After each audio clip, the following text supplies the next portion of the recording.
For those who've noticed, I've taken a little bit of a break from social media. It's not a little bit of a break. I'm not going to be on there for the next 7 days. Uh, so, from the time of the release of this episode, I'm not going to be active on Instagram at all. In fact, I just deleted it off my phone. Um, I'm taking the advice of a friend and one of my advisors who said I should take a break or suggested I take a break, given just how this past week has gone for me. A lot has happened. I'm feeling triggered isn't the word. It's more activated, challenged. Those are two words that really resonate with me. Um, and before I get into all of that, like I want to set a very hard boundary that I am calling out any perpetuation of racism and any upholding of the status quo behaviors that I see when I normally open up my Facebook feed or social media feed.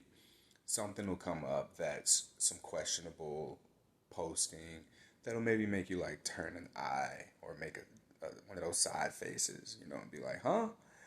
And today was just different. I saw someone just share something. They didn't put context, but there was nothing bad that they said. And I think that this is what's so dangerous about when we see things and we just kind of turn the other cheek, or we'll be like, oh, that's just so and so, that's how they are. Like being controversial in a way that isn't inspiring action, but just more so instigating situations, just adding fuel to the fire. We're in a very hostile, thick, tension, political atmosphere. And so for someone to articulate or even just uplift and promote something that is clearly ignorant or racist, especially against black people. Like it said, if you don't want to get shot, don't resist arrest. And that's what the post said. And he just posted it, and that was that. And you read through the comments, and I made sure to do this because I'm not the kind of person who just will blatantly attack a person. In fact, oftentimes I've just historically not said anything at all. But now I'm tired. I'm beyond angry. I'm beyond enraged. Like I'm numb to it now, and I'm at a point where I just really don't give a fuck. So he made this shareable. I shared it, said what I needed to say, which is that this is the kind of shit that is worse for the problem, in my opinion, and this is just my opinion. I would rather know someone's racist than for them to like verify, justify the something along the lines of like the law. Oh, I support the law. The law is unfucking fairly created in the ways that it is, and disproportionately impacts communities of people of color. Period. And so when you try to maintain mutuality and be non-confrontational by justifying your mutuality, that's worse. And I'll go into why that's worse as I go in through this. But I just want to give y'all a heads up. Like, I don't care who you are. If I've worked with you in the past, if we've been on a podcast with one another, if I see you post some shit, I'm going to share it. And then I'm going to say whatever it is. And whatever you have to say in me in DMs, you need to say in the comments, because I'm just going to screenshot the shit and put it in the comments. Now, for however long, like I feared like losing employment opportunities, losing money, losing clients. I'm past that now. Like none of that shit matters. I don't need that anymore. I don't want to take the money of someone who is not a good person. You don't even really have to be a good person. Like just to be empathetic and understanding and sensitive to the issues that are happening in the world right now that are affecting people who fucking look like me, you know? And it's just wrong. And I just can't continue to like keep this in or act like everything's okay, because it's those people that don't get called out, the people who are riding the fence or remaining neutral, or who um, say, well, I didn't say anything. I'm not saying anything bad or good. Y'all are the problem, because these are the kinds of people who don't get involved at all. And again, this is going to just tie into what we talk about at the end of this. But wanted to just make that known right here, right now, in the beginning. because that's important to me right now to get out there. That all said, welcome to Something Positive for Positive People. I'm your host, Courtney Brain.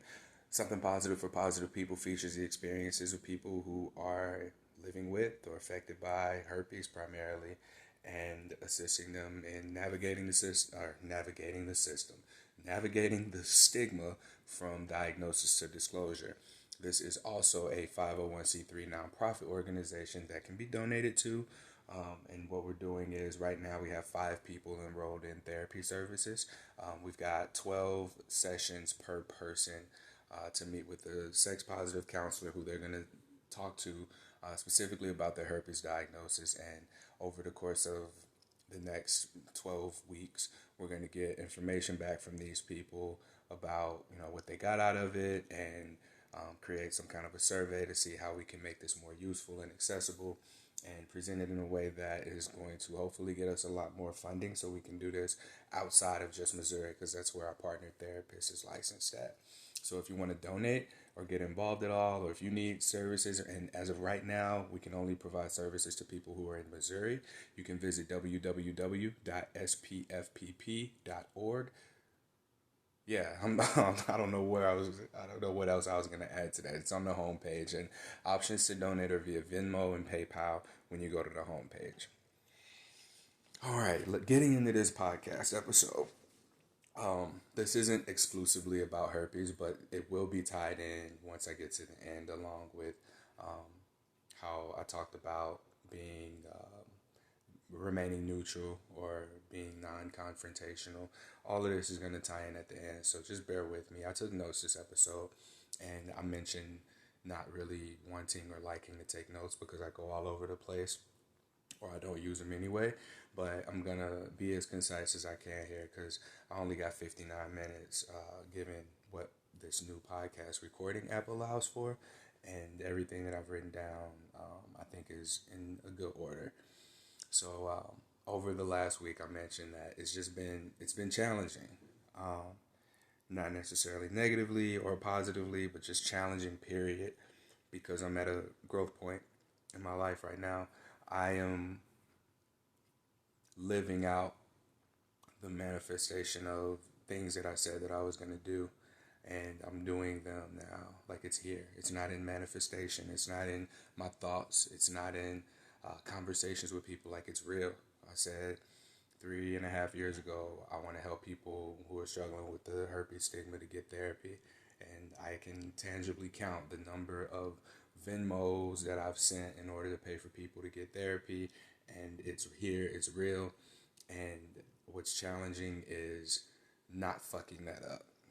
And so I want to begin here with, I finished the book Boundaries by, I don't have it here in front of me, but the title of the book is Boundaries. It's got a red and white cover to it. And the word boundarylessness came up. And what it does is it enables others to harm themselves and their loved ones. And I interpret this shortly as self-apathy. People who don't have boundaries are self-apathetic. Like, they're apathetic to themselves. They don't necessarily stand for anything. They're non-confrontational.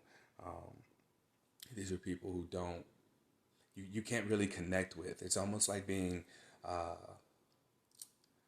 what's the word I'm looking for here? Because it's almost like being transparent in a way that people just simply cannot connect with you. And when I say transparent in a way that aligns with my values, like, I'm talking about being transparent in my thoughts, my actions, my behaviors, my beliefs. That's transparency in that sense. But here in this sense, when we talk about being self-apathetic, you're impossible to connect with. And I think that it's really interesting to me how that word can be used in both of these instances. Like, no one can connect with a self-apathetic person. These are the people who might be too nice, yes men or women or people who are just go with the flow, whatever the situation is, and you can't connect with a person like that because they're not themselves. Their identities, our identities, because I definitely resonate with this, are centered around whatever we're associated with at that point in time in our lives. And that that hit me hard as I read this book. And so, looking at boundarylessness, and after having read the book, looking at what boundaries are, they demonstrate love, they demonstrate respect, they teach others exactly how to love us and how they can be loved by us by honoring our boundaries. And I happen to have some friends who have very strong, firm boundaries that they have in place. And these boundaries may, to some people, to boundaryless people, or to people who um, have no understanding of boundaries, this may seem like a person's mean, or they're aggressive, or they're prude, or stuck up, or something. But to me, what this says is that this person knows their love language. They know how to be loved. They know how they can love, and they know how they want people to love them. And that's what it says to me. After reading throughout this entire book, like, I just had so many aha moments for myself in relation to my life, and how I've just been boundaryless for so long, and where that even started. Like, I'm able to trace it back to the earliest origins of recognizing my boundarylessness, and how I've upheld my boundarylessness through being transparent in the negative way. Let's call it lowercase t, transparent, to where people can't connect with me. They don't know what I want. They don't know what I need. And even when I had the conversation with my dad that I referenced in the older episode, he said it seemed like I didn't need anything. And I think that a person with boundaries, it's easier to identify what it is that they need, whether they tell you or not. And at the very minimum, what they need is for you to honor their boundaries. And that's how you can demonstrate what someone needs. So for me to have been needless to my father, my one of my providers, I've not had boundaries. I've not been able to actually receive or give love. And this book has really opened my eyes to that. I want to talk about how being boundaryless with herpes kind of goes hand in hand a little bit, because I noticed that many people that I've spoken with, they don't necessarily see herpes as its own entity in relation to how it impacts us, our beliefs, our behaviors, our mental, emotional health. It almost seems to highlight something that was already there, and typically it revolves around boundaries for a lot of us. And herpes it makes us put in the boundaries. To give you some examples of having this to disclose, you now are filtering people into your life that you're wondering if you can tell them. If you are someone that is interested in being intimate with someone physically and putting them at risk, you now have to set the boundary of having a conversation around sexual health. You have to set boundaries around the kind of person that you're going to go for. Even if your boundaries are strict, or if they're loose boundaries, it's important to be able to have them. So what herpes essentially does for us by default is, if we are in fact ethical people, we value choice for ourselves and other people, then we're going to have the boundary of always disclosing. So that's one example. And then as I mentioned, that herpes highlights things that were already there. So essentially, a lot of cases, like, boundarylessness was there. So if you're someone who has regrets about having slept with the person who might have put you at risk for herpes, then your boundaries moving forward are going to be to be intimate with people you value, who value you. And if you have boundaries, you'll know that this person is or isn't compatible. It's a great compatibility test. For instance, if you disclose to someone, and you disclose to them and they respond in the way that they respond, you get that response from them, and you kind of see where their boundaries are, and you see that you can that this isn't someone, or it is someone who will or won't respect your boundaries, right? So this helps us with identifying intentions from other people as well, just by having this diagnosis. So that's a really good way to view herpes and to examine it and make it something useful. Like, use this as an excuse, use this as a reason to create, establish, uphold, and set boundaries in your life, right? And so as I look through the my experiences with my herpes diagnosis, I find it to be in my love life that I've been boundaryless. In my passion, I've been boundaryless. In my career, I've even been boundaryless. And it's impacted me. Like, I can trace it back to all these situations of being a yes man at work, being a yes man in relationships, being a yes man in my passion, like stretching myself super thin all the time and just wanting to just be liked by everybody. And the kind of person who is liked by everybody that I am, I've given that part of me a name that I've come up with in therapy. Now, I'm going to go ahead and drop this in here. If you are considering therapy, please, you can support the podcast and support yourself by visiting www.betterhelp.org, betterhelp.com/SPFPP, and you'll get 10% off your first month of services. So this next section really is going to sound like an ad, but I'm really going to just talk about my own experience with my therapist that I connected with through BetterHelp. Again, that's www.betterhelp.com/SPFPP. We get money to be able to help other people with getting therapy as well. So if you do decide to move forward, just know that you're not only helping yourself, but you're helping someone else as well. All right, so I've come up with lowercase Courtney, and then there's caps lock Courtney, or all caps Courtney, whichever one sounds fitting in the moment. I just mentioned, like seeing boundaryless Courtney, who I will call lowercase c Courtney, lowercase Courtney, has trouble with emotional expression. And what ends up happening is that emotional buildup becomes, it's already by default intense. I'm a Scorpio. I keep hearing people say that, so must be something there, right? And this intensity just erupts due to me not releasing or expressing it. And the eruption looks like a breakup abruptly.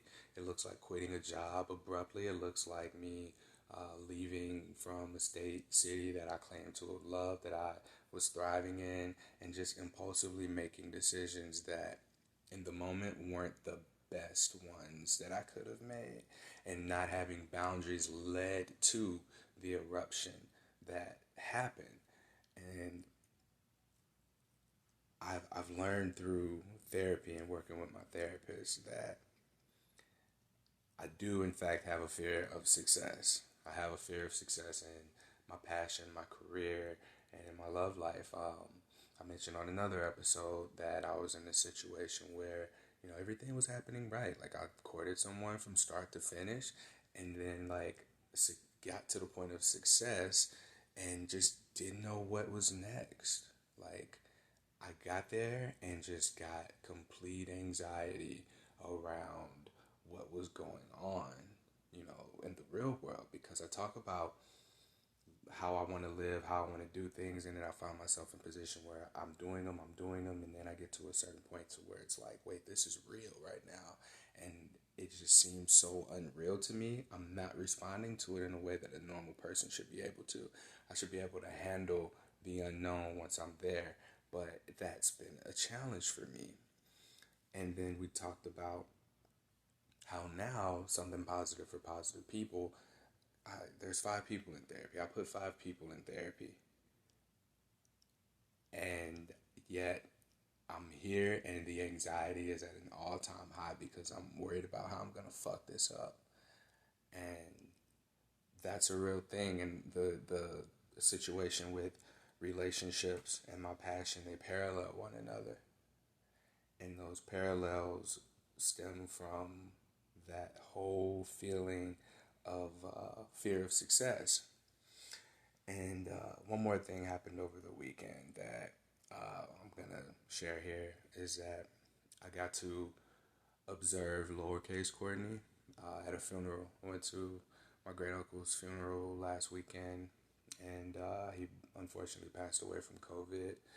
And when I was there, like, I got to really observe myself and my family, and I was very resistant to going to the funeral. I had every excuse. It's just like, I need to work. If I don't work, I don't make money. If I come, like, what's the likelihood of me passing COVID on to some of these people or getting it? Like, I made every possible excuse not to go. Going to this funeral was probably the best decision that I've made all 2020, because not only did I get to know my uncle and see a lot of the similarities that we had, unfortunately, we didn't get to really connect on those, but I got to know him. I got to know him through the celebration of his life, and it felt like a church service. I ain't been to church in probably a dozen years, but it was nice. It was just very pleasant experience, and what I took away from it was seeing how my relatives processed grief, how they grieved. My mom, for instance, we we had some edibles before we went in. We were just like, we don't like funerals. We all got anxiety, and so I know that my mom is a funny person. My mom has a great sense of humor, and she uses her sense of humor often. This day, she was more humorous than usual, which I knew that this was kind of like an overcompensation of emotion that she was really feeling. I noticed that my cousin, the daughter of my uncle who passed away, she's very, like, angry because people were trying to just tell her what to do, and everyone was just yelling for her to do this, be here, like, trying to be there. And I noticed the attitude, and I don't mean attitude in a bad way, but just like, oh, she's powerful, she's independent. And when she spoke about her father, and she was so strong. She was up there. She was holding it together. She said everything she needed to say. And then after that, after she sat down, after everybody sat down, like, everybody lost it. I sat next to my grandfather, and on the other side of him was my mom.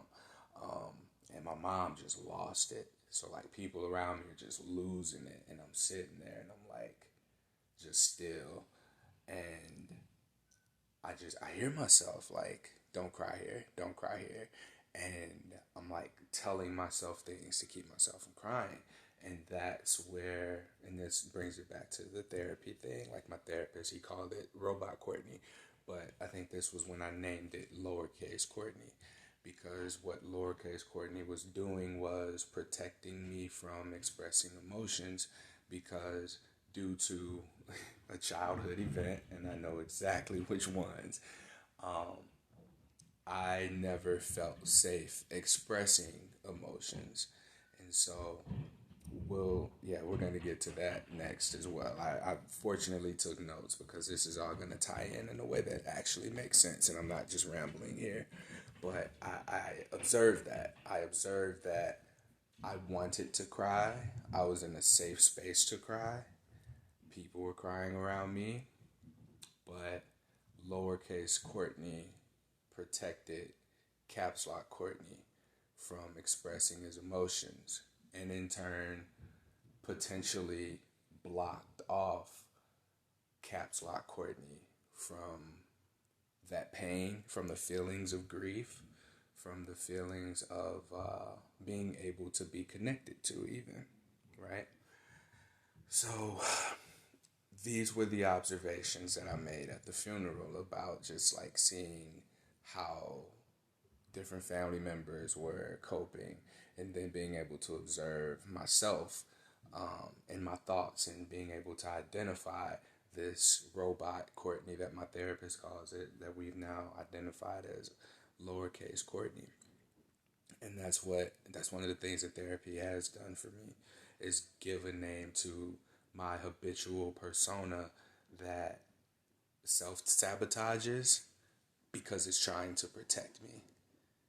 If that makes sense. I really hope that makes sense. But like, trying to protect ourselves sometimes looks like self sabotage. Because what am I protecting myself from? I'm protecting myself from releasing emotions, expressing emotions. And what's happening in turn is I am doing something that is resisting connection, because the emotional expression lays the foundation for us to be able to connect with people and be connected to. And so, in protecting myself, I'm sabotaging myself from being connected to. Granted, we're in a pandemic, we're in COVID, and it's a funeral. You know, people are still. I mean, everybody's wearing their masks, but like, people still need to be comforted. People are still grieving, and I shut myself down from that. Like, that's what lowercase c Courtney did. And so, through this particular situation and talking about this in therapy, in combination with the next thing that I'm about to go into, this is going to lead us to the whole the end of it, where it all ties together. So, the next thing that happened, my partner, friend, my friend I have sex with, we agreed that that's what we were, asked me, "Do you have feelings for me?" And my heart dropped. Not because I have feelings for her, not because I don't have feelings for her, but because of where my mind went. Because my mind was blown at this question. Because I immediately thought to the last time that I had feelings for someone. And when I had feelings for someone was back in fucking 7th or 8th grade. Like, this is how long I've been shut off. Like, y'all, I went to college, and I didn't even kiss in college until like my junior year. Like, I had sex. I just didn't kiss because I didn't want to have feelings for someone or someone else, or for them to have feelings for me, because that was painful. And the first time that I experienced that kind of pain was the last time that I experienced that kind of pain. Mind you, it was puppy love, whatever the hell you want to call it, but I thought I was getting married. Like, I thought we was gonna get married. I thought this was gonna be my first sexual experience. That's what I thought, and it didn't happen that way.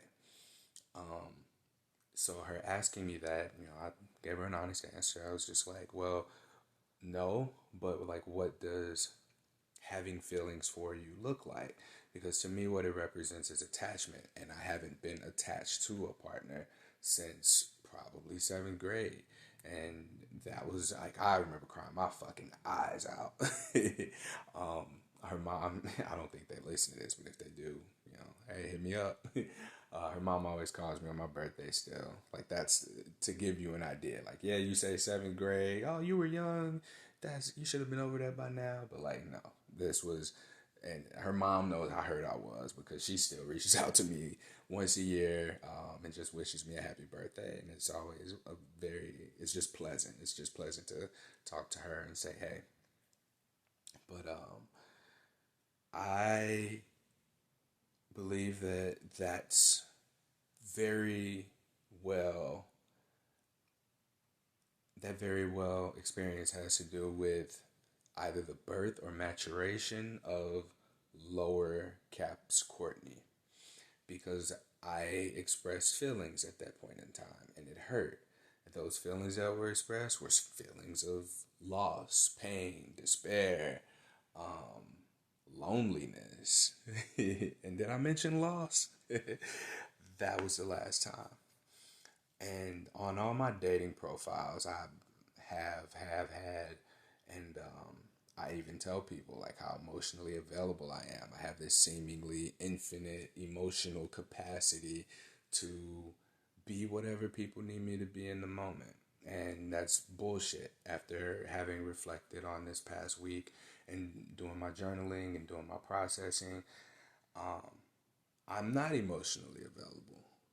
I am more accurately emotionally numb,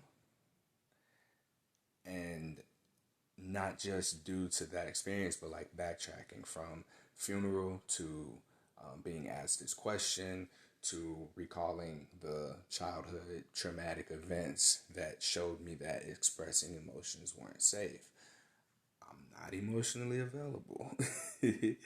And as I process this, like, this is something that I understand I got to work on, in being able to express that emotion. Um, and this this ties into the next thing that we're going to. I'm really proud of myself for being able to stay on task and like how I took these notes, because I just kind of wrote down what I needed to say and then just numbered it. So down the list is 4, 5, 2, 3, 6, 1. So I'm having to jump around a little bit in my notes here. Yes, I'm emotionally unavailable. And that's what I look for in partners. I look for that emotional unavailability as well, because it's safe. Childhood trauma, and I don't know that it's really relevant that I bring that up here, but it's got to do with just not being safe to express emotions. My neighbor just got here and he just walked his dog. So they're gonna go upstairs. It's a big ass dog, so you're gonna hear some dog running around above me for a few minutes before it just chills. Bear with me through that. So, despite my emotional unavailability, I do know what I want as far as in relationships go. I just don't know what it looks like. And I know how important freedom is to me. And I was thinking to myself, perhaps I'm attached to freedom and how it looks in relation to being able to do whatever I want with whoever I want whenever I want. And this is why non-monogamy is so appealing to me. But what happens if I'm shown freedom by someone who fucking sweeps me off my feet in a way that I could never have imagined? And it just looks like something completely different. Maybe it looks like someone just seeing me for who I am and embracing me in all my intensity that I try to hide. Like someone who sees lowercase Courtney and is like, nah, that ain't, this ain't what it do. We ain't fucking with that. I want caps lock Courtney. I want caps lock Courtney all the time. Caps lock Courtney is who wants to be seen, who wants to be experienced, who wants to be swept off his feet. But lowercase Courtney continues to protect caps lock Courtney. And just being seen, like how powerful that is, like to be as simple as that, like why is it that the thing that it takes to sweep someone off? Being seen is the thing that is so hard. It's really challenging for you to find, you know? I've never had that. I've never had the freedom to be myself. Like I almost cried in fucking therapy yesterday because when my therapist said, he said, it's okay for you to be yourself. Even if you mess up, it'll be all right. He said that, and I was like, I feel myself about to cry. I'm not going to, but I feel it. I recognize it. And I was just like, fuck that. And I let him know this, and he was just like, well, maybe you need to tell yourself that more. Even if you fuck up, it'll be all right. You can handle it. And I have nothing but proof that after all my fuck ups, I've handled it. I'm still here. I have more proof that I can handle things than I'm not able to handle things. Worse situations that I've been in, as far as, I just had chlamydia. I have herpes. I've lost people. I've lost jobs. I've lost friends. I lost relationships. I've experienced a lot of loss. I experienced a lot of negativity. Someone asked me, Courtney, how you stay so positive all the time? And Courtney, caps lock Courtney, wanted to be like, dude, I'm not. I'm fucking negative as shit. I'm always looking at things like, how's this going to go wrong? Where is this going to fuck up? When is this going to be fucked up? So that I'm prepared for it. So I'm always in this state of like negativity and react to it in a way that I guess is perceived as positive. Like the way that things come out are as a conscious choice of me not to allow the negativity to continue or take over. So this is just how I am, in my head. Y'all won't see it. I don't want to show that to y'all. But lowercase Courtney has to give up the reins sometimes. Caps Lock Courtney is gonna, if lowercase Courtney continues to take things over, Caps Lock Courtney is gonna be the one to fuck this all up, like out of an explosion. Like I said, I've left jobs, I've left relationships, I've quit things because of that intense eruption that has taken place. I don't feel like that's where I'm at now. Because I'm aware, now that I'm aware, I can have my releases, I can have my boundaries. Going back to that, I can put my boundaries in place that allow for me to take care of myself and be able to express my emotions, express myself. And that's what this is for me right now. As we talk about this, lowercase Courtney repressing and protecting Caps Lock Courtney's emotions, and from that pain, like I'm also protected from experiencing joy.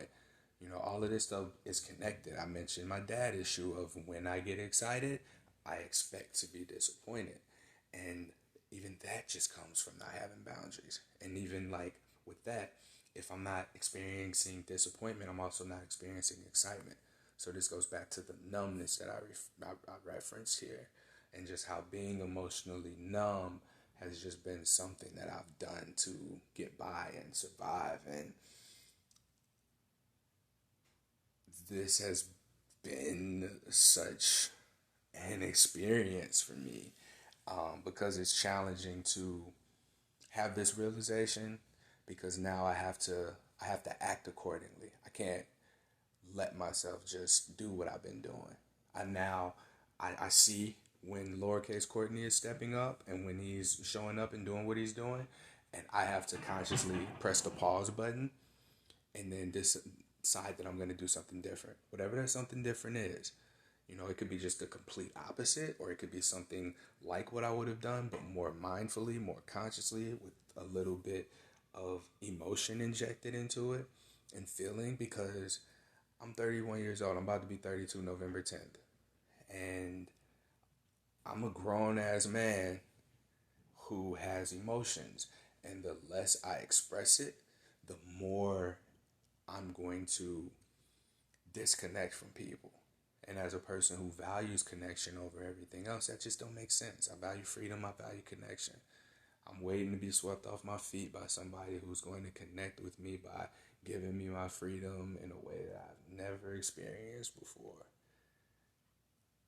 How am I going to do that if lowercase Courtney is self-sabotaging by protecting my emotions? And this shit's intense. Like, it really is. Because when I do have it, like, I've scared people away. Y'all think I'm vulnerable on these podcasts, or I make people vulnerable on these podcasts. Like the guests who share and then decide not to allow me to post the episodes. We get vulnerable, we get deep. I have those experiences in my head. Unfortunately, I can't share with y'all, but these have been some really vulnerable conversations. Even in my love life, I've scared people off who can't handle the intensity of this vulnerability. And those rejections have kind of hit me in a way, too, to make me think that it's not safe for me to be who I am. It's not safe for me to be emotionally intense. It's not safe for me to express that shit. And then there are people who want it from me and I just can't give it to them, right? Because lowercase Courtney is protecting Caps Lock Courtney from pain, from getting connected and close and then experiencing loss. Like, I can't tell you how many times, like, I've extended vulnerability and have it just not received, not reciprocated, not observed. And that hurts. Like, that causes me to withdraw. And so, like, this goes back to being boundaryless. When you try to just connect with anybody, who's special, who's sacred, what connections are actually valuable and valid. are any of them. So like if you continue to extend that emotional extension of yourself, you continue to put that out there in the same places and you're getting met with the same reaction, you got to do something different. And that's what Caps Lock Courtney is saying to, that's what I'm saying to myself. But lowercase Courtney's like, no, don't do that. That's not safe. It's not safe. Like that's the voice that's in my head. There's literally two of us. And I'm deciding to be Caps Lock Courtney, which I'm very proud of. But there's also a place for lowercase Courtney. And that's really what I really need to process right now. I think lowercase Courtney needs boundaries in order to be effective, in order for Caps Lock Courtney to be free. Like that's what these boundaries things do, y'all. They set the foundations for your freedom. So this can just look like not allowing yourself to talk to yourself a certain way, not allowing yourself to be talked to a certain way, not talking to other people a certain way. Like we set these boundaries and we show people, hey, here's what I need. Here's what you can give me. Here's how I can honor you. I love you. I respect you. Here's how you can love me, respect me, so that we can be more free to just be. That's what that shit does. Highlighting herpes and my initial trauma. Throughout this, I mentioned emotional numbness, and I mentioned my early traumatic experience that I recall. I believe that lowercase c Courtney was created after an advance for emotional connection to my mom, where I was met with a rejection. My mom had me at a young age. She was young when she had me. And I can't imagine having had a toddler in my 20s. And so I remember, not just once, but a few times where she'd be like I'd come in there maybe for a hug or just to be up under my mom. And she'd be like, I'm on the phone, get out of here. And just like, regardless of what the tone was, it just like, it was very rejecting. And I remember feeling like always being there when my mom needed emotional support. So kid Courtney, let's say I was 10, I don't know. Let's say it started at 10, had this narrative that I can receive emotion. Receiving emotion is love. Giving emotion is rejection, or like that's not safe. So in order to survive, I need to be the kind of person who can take in all the emotion, but I can't give it out. I have to be selective in who I give it out. And that girl in 7th grade that I gave the emotion to fucked that up for everybody. Right? That's where it started.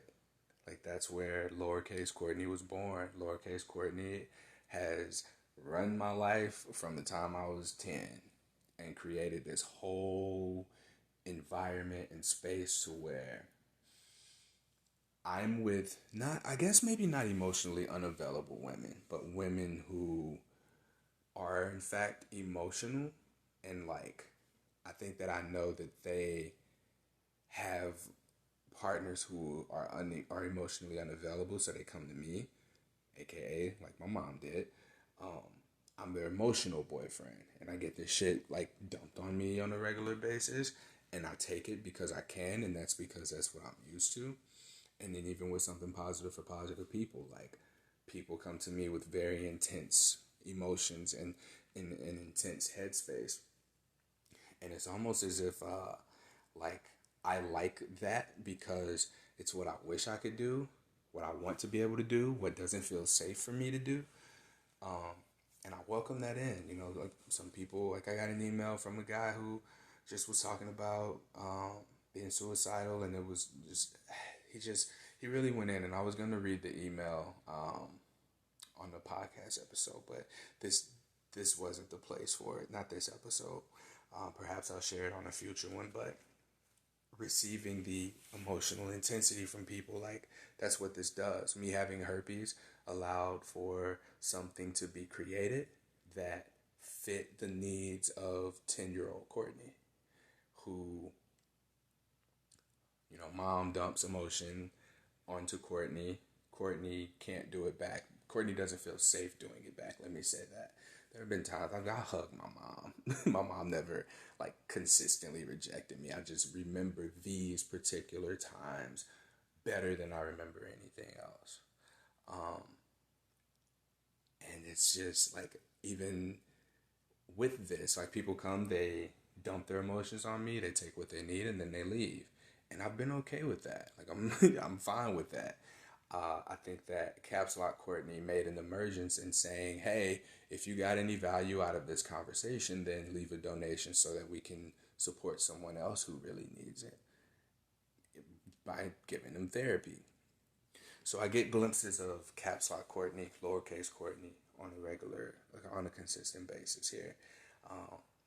And I'm really working hard to be Caps Lock Courtney, to be someone with boundaries, be someone that people can connect with, that there can be a mutual connection. People feel connected to me, but I feel seen by, I can name 3 people who I honestly believe know me because I've allowed them to. Because I've, over time and experiences, just felt safe with these people and never been emotionally neglected by them. So that's, oh wait, I'm supposed to talk about how herpes highlights the initial trauma. Yeah, so the development of something positive for positive people. And my herpes diagnosis, really brought that to surface because now it's amplified by infinity. So it's not just the relationship that I had as a kid with my mom. My mom and I have a great relationship now, by the way. There are a lot of times where that pattern is still repeated. I'll talk to her about it once I have the right language in therapy, because that's another thing, is that I've not had the language before now, and I'm picking it up as I work through this with my therapist, and having my experiences and being able to observe lowercase Courtney, caps lock Courtney, throughout day-to-day life. But yeah, having herpes and really being able to see that, looking at my relationships with women and how I'm essentially pursuing partners who don't want, who aren't able to handle my emotional intensity. And when people are able to handle my emotional intensity, I want to make them friends. I think that these are great people in my life, and I value friendship over partnership because I've seen more lasting friendships than I have successful relationships. That's a whole nother podcast episode. But yeah, I place a significant amount of value on the people that I call my friends. And so in the workplace, looking at how I create that same kind of environment to where I'm needless. Dump all your shit on me. I'm going to make it work. I'll make these deadlines. But then when I need help, it just seems like it's nowhere to be found. That's been a pattern in corporate America for me. I don't necessarily have that now. And then with something positive for positive people, like I said, people contact me on a regular basis in some dark places, in some high places as well. But I'm welcoming that intensity from the place of 10-year-old Courtney. And this whole fantastic, wonderful, amazing thing has been created as a result of it. I am viewed as an amazing person as a result of it. But looking at what herpes is highlighting here for me, it's that. Looking at my emotions and how repressed they've been, and glimpses of this persona that I've created to protect my emotions is the very thing that's keeping me from getting what I want out of life. Connection, freedom. That's the kind of stuff we need to look at. These are the kinds of things that we need to process. Herpes, boundaries. Man, I mentioned earlier that I took a week off of. I'm taking this week off of social media. Um, it's needed. I'm gonna still post this podcast episode on time. Um, but yeah, this is a lot for me to have to process, and like I'm processing it. This is not something that has been processed. It's not in completion. This is where it is right now, and I got steps to take. I got work to do. I'm always gonna have work to do, but understanding like that I have the ability to turn on this emotional numbness, or a more accurate statement would be I struggle to turn off this emotional numbness, and being able to make myself a person with boundaries, like being someone who people really can genuinely connect with, being someone who can genuinely express my emotions to people. That's what's going to be needed if I'm going to take this to the next level. 10-year-old Courtney responding to the needs of his mother in the situation that he was in at that point in time doesn't apply here. Not anymore. And I think that that's probably been what's gifted me to this point, to be able to have gotten something positive for positive people to where it is now. But if I'm going to keep it going, I got to be Caps Lock Courtney. Not just on this podcast, but in my day-to-day life as well.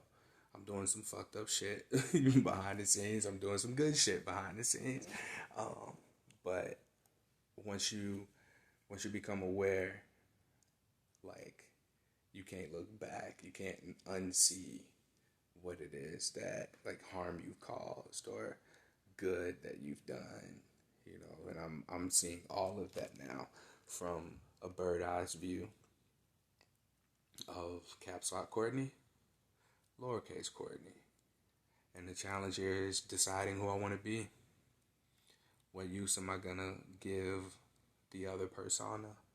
Because, I don't plan on just flat out killing it. But one of these has a purpose, the other one doesn't. Yeah, that's it. Like, that's been my week.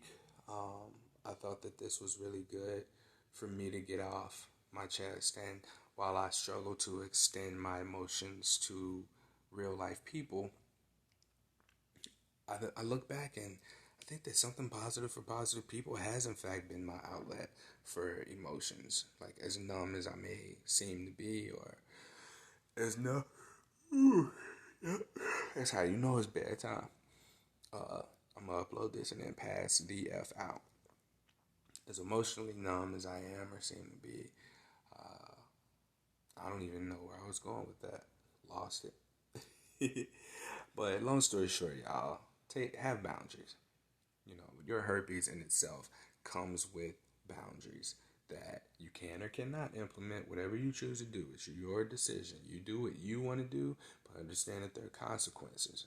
There are going to be consequences for being for taking away people's choice, because that's not consensual. Let'sgetchecked.com slash nope, that's not the slash. Let'sgetchecked.com. Let's Get Checked, period, is an STI testing kit for at home. They also offer COVID tests. So if you're meeting someone new, and you met them online, you want to meet in person, that's a good way for you to get this thing started. You can get STD test and you can get a COVID test sent to your house with 30% off when you go to www.trilogc.com/SPFPP with no vowels. So that's TRYLGC.com/SPFPP, and you'll save 30% off your first at-home test kit. And for me, I got tested for, I got the full screening, and I mentioned about how herpes can show up in your pee as reactive, non-reactive, which was new to me. So if you're someone who is dealing with your diagnosis and perhaps you're worried about shedding, or you just want to see for yourself, maybe you are having an outbreak, or maybe you are feeling a tingling sensation, and you just want to know if this is a time period where you're shedding the virus in your urine, or at the point of genital contact where the urine comes out. And you just see what happens, see what it says, because mine said non-reactive, so I don't really have any Like, I would love for that to have said reactive so that I could ask more questions about that. But for me, it was just non-reactive. And so